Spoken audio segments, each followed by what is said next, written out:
Bem-vindo ao nosso programa Em Comunhão da TV Aparecida. E nós estamos refletindo nesses últimos encontros sobre a Quaresma, sobre a Semana Santa e agora sobre o tempo pascal, que envolve exatamente a grande celebração de Sábado Santo e a celebração da Páscoa do Senhor, e desse tempo que se estende ainda, porque a Páscoa é uma festa tão bonita, tão imensa, que não basta um dia, não basta uma semana. São semanas de celebração da Páscoa de Jesus. E a gente quer refletir também sobre tudo aquilo que celebramos, para que as celebrações não decorram apenas ordenadamente, os ritos, tudo certo, mas que a gente penetre na alma de cada uma dessas celebrações, a gente contemple tudo aquilo que Deus, no seu amor infinito por nós, nos presenteou. E é tão importante, então, que a proclamação pascal seja uma proclamação que brote no nosso coração. É verdade que nós passamos bastante tempo do Sábado Santo em silêncio, assim, naquela solidariedade com Nossa Senhora das Dores, cantando, rezando, né? Mas naquela expectativa da noite da Páscoa, porque a noite da Páscoa já é para descortinar o dia do domingo, o dia do Senhor, o dia do ressuscitado. Vamos então, lembrando então a grande proclamação pascal, vamos pedir para o Silvio Lino cantar para nós um pequeno trecho.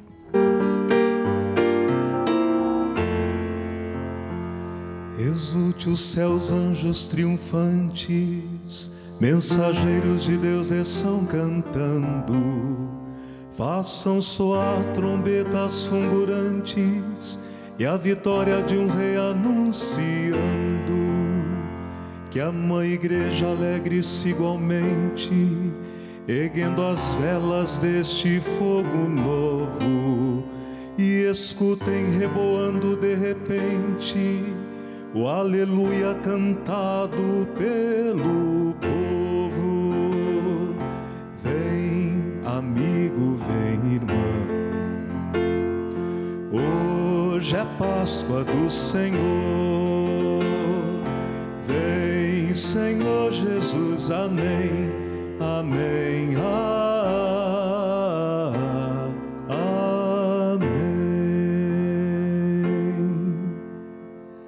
Vem, Senhor Jesus.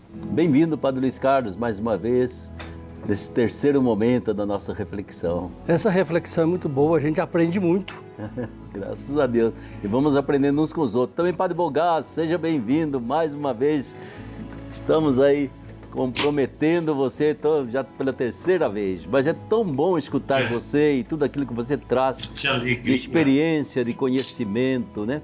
E isso repartir com toda a nossa gente que está aí apreciando e participando deste programa Em Comunhão. Sábado Santo, o que significa este sábado, Padre Luiz Carlos? O Sábado Santo, na sua origem, era um dia de silêncio, dia alitúrgico. Não tem liturgia no Sábado Santo, não tem celebração, que a celebração será a Pascal. Então é um momento, por exemplo, muito reservado para a gente. A gente fica imaginando ali os discípulos, aquela dor que eles estavam. Sim. Não só pela morte, mas pelo medo, porque eles iriam pegar também os seguidores de Jesus, tirava Jesus e os seus companheiros. Então eles estavam numa tensão muito grande. Então a igreja convida a gente a estar perto do túmulo de Jesus, nessa expectativa, no silêncio. O silêncio fala por si, não é melhor isso. Bogás, Sábado Santo, como que repercute aí no seu coração? Meu Deus, é o olhar do Padre Luiz Carlos quando falava. Esse silêncio, sabe, quando a gente volta para casa, a experiência que todos nós em algum dia tristemente fizemos, a gente volta para casa de um velório, sabe? Nós vivemos, sofremos, participamos, rezamos, emoções intensas, dores intensas, Jesus sendo maltratado, Jesus sendo desprezado, eles ali suportando tudo, os apóstolos, Maria, os amigos, aí volta para casa, puxa vida, acabou tudo, e agora? Não tem mais nada. esse é o dia, né, chamado sábado de Lázaro na tradição medieval.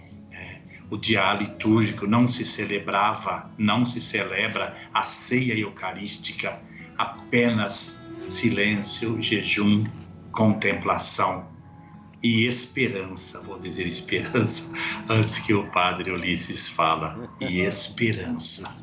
Uma esperança triste, uma triste esperança é luz no fim do túnel. E é interessante como ontem, como hoje, né?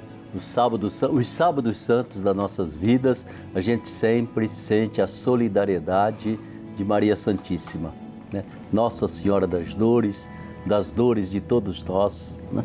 É tão importante perceber que o sábado santo a gente se volta para a soledade de Maria Santíssima, e não digo tanto para sentir dó dela, mas principalmente para perceber que aquilo que passamos na vida, essa mãe também passou, né? E continua passando conosco. É uma expectativa do coração de Maria, certamente essa esperança, ela tinha certeza disso, né? Era só esperar aquele instante que pudesse acontecer, mas era também um crescimento muito grande na fé, de saber que Deus estava presente ali, né? Ainda que de forma de dor, de sofrimento, de injustiça, Deus estava presente. E como dizia o Bogás, e aquilo que Jesus vivenciou, Ele vivenciou em nome de todos nós, principalmente daqueles que continuam pregados na cruz ou continuam ainda sepultados. Ele diz, vai haver ressurreição. Sábado Santo, então, é um sábado que a gente se prepara. E se prepara com muito gosto para que possa celebrar, gritar o aleluia que ficou aí na nossa garganta durante toda a quaresma. Vamos então passar para essa noite da vigília pascal tão importante para nós, né? E a gente pede mais uma vez que o Silvio possa fazer essa passagem de cena e nos trazer exatamente esse momento da vigília pascal.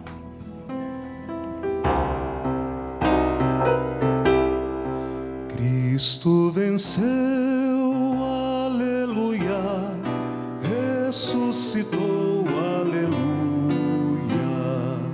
O Pai lhe deu glória e poder, eis nosso canto, aleluia.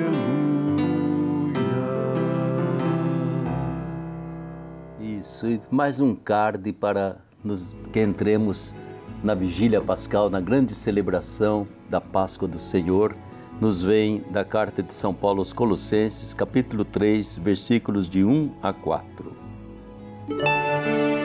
Se, portanto, ressuscitastes com Cristo, buscai as coisas do alto, onde Cristo está sentado à direita de Deus. Pensai nas coisas lá de cima, não nas da terra. Porque vós estáis mortos, e doravante vossa vida está escondida com Cristo em Deus. Quando Cristo, que é a vossa vida, se manifestar, vós também sereis manifestados com Ele na glória.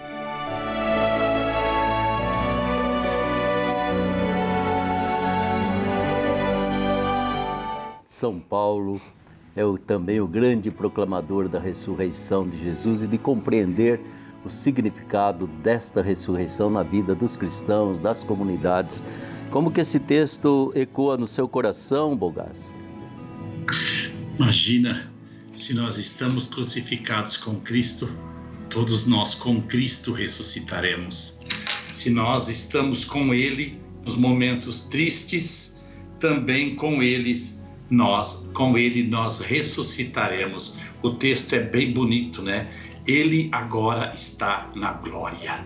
E como diz Paulo, se morremos com o Cristo, Ele vai conosco no túmulo, no cemitério, nesse lugar de passagem, esse aposento onde se fazia a cesta, no mundo grego, né? Cemitério, aquela salinha para fazer a cesta, uma passagem rápida para acordar e voltar para a vida. Se a gente vai com Ele ao cemitério, a gente vai ser levado por Ele na ressurreição. É bonita essa passagem e a gente entende muito bem o mistério da ressurreição. A vida escondida. Eu gosto de lembrar de Fênix, Padre Ulisses,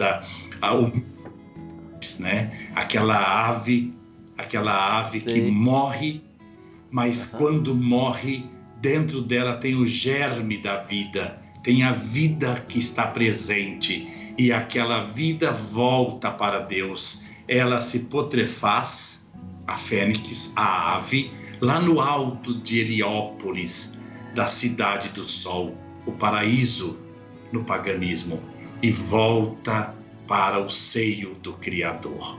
E aí então, este germe de vida que está em cada um de nós volta à vida para sempre.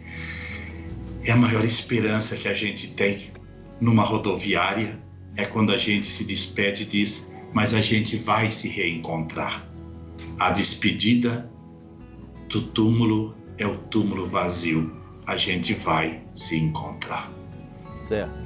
Esse é o aspecto que eu acho importante na nossa vida, porque afinal vai dizer também São Paulo, se Jesus não ressuscitou, é vã a nossa fé, é inútil a nossa esperança.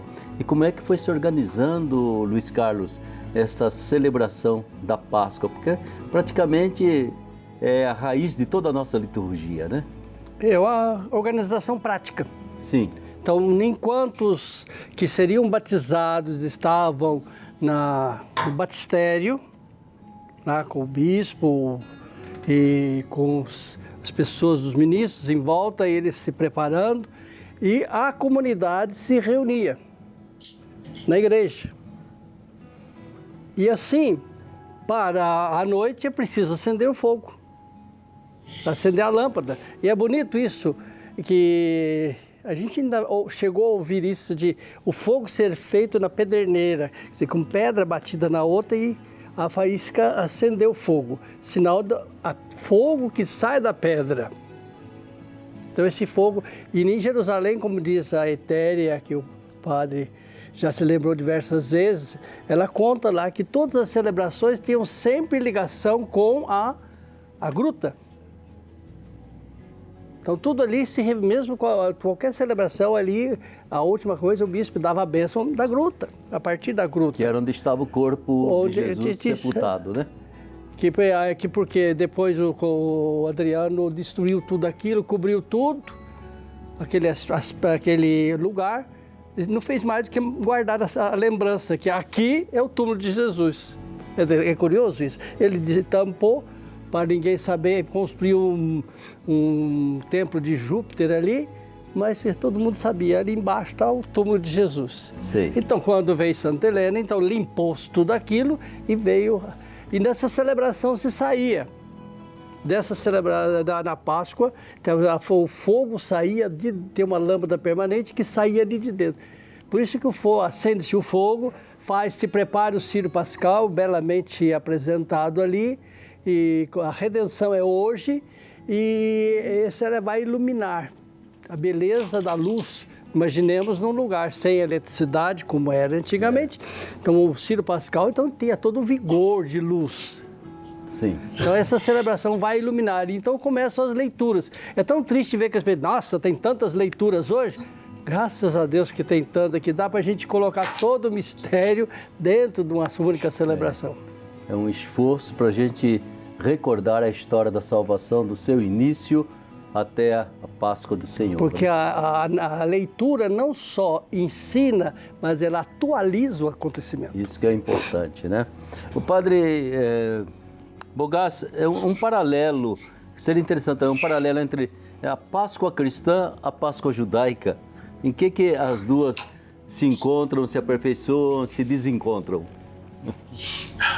Antes, deixa eu dar uma lavada na alma, né? Porque o Paulo Luiz Carlos está humilhando um pouquinho a gente.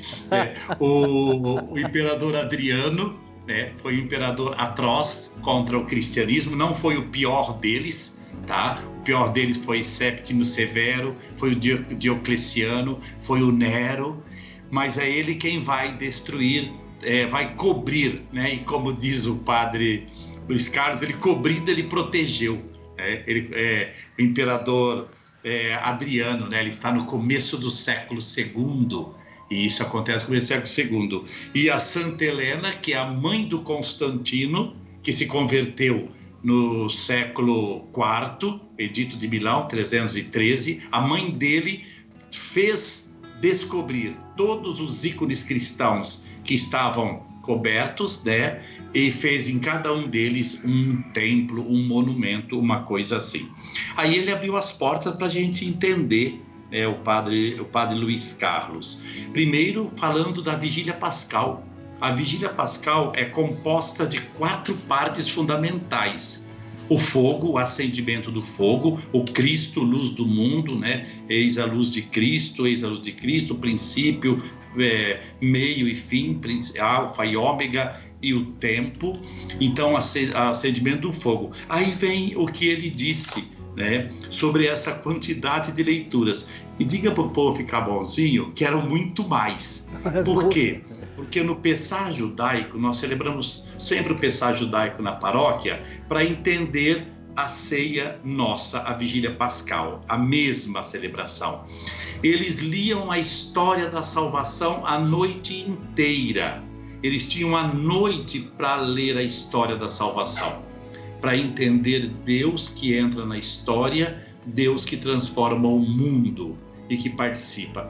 Nessa hora nós já tivemos a bênção da água, os batismos, e aí todos vão acompanhar a história da salvação, que é óbvio, nós enriquecemos com as leituras bíblicas da história da salvação no Cristo. Então, a criação, o pecado, Moisés, a saída do Egito, que é o coração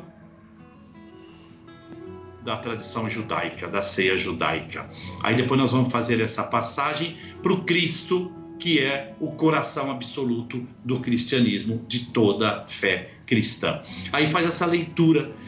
Muitos grupos ainda hoje recuperaram isso. Muitos grupos recuperaram essa maravilha de fazer efetivamente com que essa celebração pudesse ser feita direitinho, e fazem a noite toda, mas são grupos específicos, muito fortes, muito fiéis, né, na fé. Nós procuramos fazer menos leituras para poder explicar melhor, mas é para contar a história da salvação.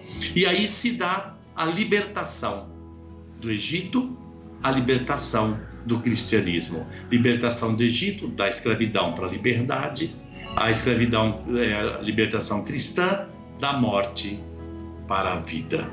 Da morte para a vida. Então, são 2 celebrações congêneres. O Santo Agostinho dizia, no Antigo Testamento, nute, o perfil, a sombra. No Novo Testamento, a luz. Como se você visse alguém só no perfil e depois você visse alguém na luz. É o famoso mito da caverna, né? A escuridão que esconde a luz que espanta a escuridão. O Cristo está. E aí eles comiam o cordeiro e nós celebramos o cordeiro, partilhamos o cordeiro, o Cristo vivo e ressuscitado. Maravilha, maravilha. Muito bonito, né? Mas é tão importante e ainda não aconteceu, né? Como nós fazemos no Natal, que a festa se desdobra, a festa se realiza em família, se realiza em comunidade, se realiza em comes e bebes, né? Para nós ainda fica a celebração da Páscoa, muitas vezes, né? Aquela série de leituras que são feitas, alguns ritos, mas quase todos eles realizados ali pelo clero. E essa participação do povo, eu acho que a gente está devendo muito de uma enculturação profunda, que levasse inclusive a usar dos meios mais modernos para que a história da salvação fosse visualizada, sentida, representada, e esse povo pudesse até dançar durante essa festa da Páscoa e colocar algo da sua alma popular, porque Jesus sempre foi popular. Nós ainda ritualizamos demais, eu tenho a impressão, né? E seguimos aquelas normas e rubricas direitinho. E está por aí, porque que o Natal é uma festividade muito mais popular e porque que a Páscoa, que deveria ser, às vezes não acontece. Eu acho que a única coisa popular da Páscoa, a gente de garoto ainda fazia né, malhar o Judas, que era exatamente o oposto da Páscoa. Celebrando deve ser a vida. Lá no bairro dele que acontece isso, né? É do seu bairro. Malhando, coitado do Judas lá e recebendo umas balinhas e pronto, né?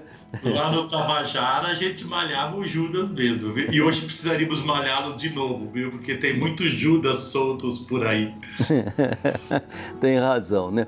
Mas nunca esqueçamos, festa da Páscoa é aquela contemplação daquilo que foi realmente, eu digo, um momento alto da nossa copiosa, abundante redenção, porque aí sim, aquele Jesus de Nazaré, nascido de Maria, com uma natureza, um corpo humano, ele superou o mistério do mal e da morte, né? E não foi vitória dele sozinho, né? Foi uma vitória que ele, assim, irradiou para todos aqueles que possuem também a nossa pobre natureza humana. Ele deu a chance da gente ser pascal com ele. Isso é tão importante. A partir aí do domingo da ressurreição, é a partir daí que nasce o ano litúrgico. Toda a celebração da igreja nasce da Páscoa, né? Sim.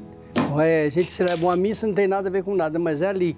Então, que nós podemos celebrar, quer dizer, ao fazermos essa celebração, nós não só lembramos, mas tornamos presente. E aquilo que a celebração litúrgica tem é tornar presente a obra misteriosa de Deus de salvação.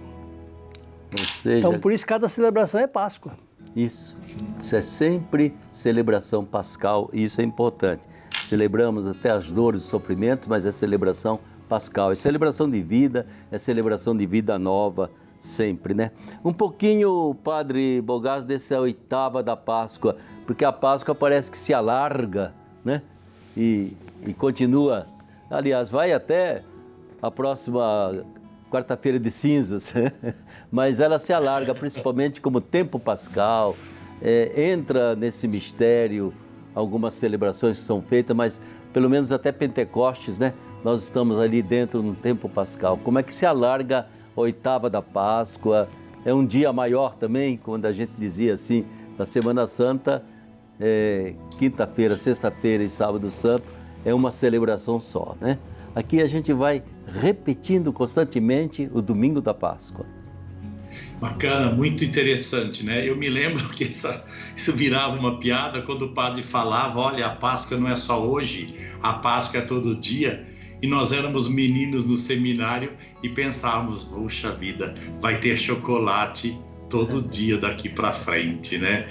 Mas não era bem assim, não. A primeira coisa interessante é em questão dos ritos, que a gente celebra. O senhor se preocupa como pastor, como alguém que vive junto do povo e mesmo através da comunicação, os ritos não podem ser obsessivos, não podem ser descuidados, mas não podem ser obsessivos. Esse ritualismo empobrece. Sabe, tem uma pessoa que está ali cuidando, acaba quase nem rezando por causa disso. E aí, então, os ritos devem ser sempre simples e solenes. O contrário de simples é desleixado, frio. O contrário de solene, o excesso do solene, a deteriorização do solene, é empolado. E aí nós vamos celebrar, porque a liturgia daquele dia ela é muito complexa. Ela deve ser feita com cuidado, com atenção, com leveza, cuidar do tempo, cuidar dos espaços, pensar nas pessoas, isso é muito, muito importante, que estão celebrando para viver isso, para que o povo, eu sempre digo, liturgia é para fidelizar, é para a pessoa gostar e querer voltar. Todo mundo faz isso, até um circo, um parque quer que você goste para voltar, porque senão você tem que levar na marra e isso não funciona mais. Aí vem essa colocação, Padre Ulisses, que já foi de algum modo apresentada pelo nosso Padre Luiz Carlos, que é o seguinte: quando uma celebração é muito importante, a gente a celebra em 3 dias. Quando ela é muitíssimo importante, nós a celebramos numa 8ª, quer dizer, numa semana inteira. É por isso que nós vamos celebrar a segunda, terça, quarta, até o segundo domingo de Páscoa. Nós vamos celebrar como se nós estivéssemos no dia. Vai se falar neste dia em que o Cristo ressuscitou, neste dia que começa ali da Vigília Pascal, o domingo de Páscoa, que seria o primeiro domingo de Páscoa, até o sábado. Nós fazemos esta oitava de Páscoa, que se fecha no segundo domingo. Por quê? Porque ele é muito importante. É um mistério grandioso, como foi dito pelo Padre Luiz. Esse mistério precisa verdadeiramente ser vivido na celebração, ser repetido, ser vivenciado, adentrado, trazido para a alma. E depois a Igreja nos dá esse período de 50 dias. 50 dias, que é 7 vezes 7, a plenitude do tempo, que lá no judaísmo tinha a ver com a festa das primícias na Páscoa, o primeiro feixe, e depois a colheita, a festa das colheitas, as festas das tendas e a celebração da Torá. Bom, aí já é um outro programa, depois o pessoal da produção vai brigar conosco, né? Por causa de nós conservarmos bem o tema e o tempo, porque aí realmente é a festa do Espírito Santo. Os mistérios da nossa fé, como diz um poeta italiano, me illumino de imenso, me ilumino de imensidão. É a eternidade entrando no tempo, é o divino entrando no humano e nos levando com ele, nos fazendo parceiros. Certamente. Está aí, minha gente, a Páscoa, ela necessita do Espírito Santo, para que o Espírito Santo faça a Páscoa acontecer em nossa vida, em cada geração. É como se sem Pentecostes a gente não tivesse a possibilidade de se alimentar de tudo aquilo que Jesus realizou por nós. Então, a Páscoa se estende, vai até Pentecostes num desejo imenso de que a vida de cada um de nós não termine na sepultura, na morte, mas possa participar da ressurreição do Senhor. E uma ressurreição que não é depois da morte, é uma ressurreição que é um processo ao longo de toda a nossa vida, na medida que o Espírito Santo vai tomando conta do nosso ser, da nossa fé, do nosso agir e principalmente do nosso coração. E quem é que está aí dentro desse mistério de Pentecostes, quase como um ímã que está atraindo o Espírito Santo? É Maria Santíssima. É ela que consegue certamente nos levar a participar da Páscoa do seu Filho, assim como fez com aqueles discípulos reunidos ali no cenáculo. Então, o tempo pascal é um tempo assim de muita esperança, é um tempo de muita contemplação e de muita santificação. Na medida, é claro, que nós formos como antenas abertas que acolhem e deixam aquilo entrar e tomar conta do nosso ser. Quero agradecer de coração ao Padre Luiz Carlos. Muito obrigado, Luiz. Um prazer. Momento. Isso. Ao Padre Bogasso também, muito obrigado, Padre Bogasso, pela sua participação, pela essa dedicação, essa capacidade de nos fazer refletir, né? E nós queremos, terminando esse tempo que nós nos debruçamos sobre a Quaresma e sobre o tempo pascal, queremos encerrar pedindo ao Silvio que nos brinde com uma canção pascal. O ressuscitado vive entre nós. Amém, aleluia. O ressuscitado vive entre nós. Amém, aleluia. Não temais, irmãos, eu estive morto, mas agora vivo, vivo para sempre. O ressuscitado vive entre nós. Amém, aleluia. O ressuscitado vive entre nós. Amém, aleluia. Não temais, irmãos, paz convosco esteja. Vós sereis felizes, crendo sem ter visto o ressuscitado, vive entre nós. Amém, aleluia. O ressuscitado vive entre nós. Amém, aleluia.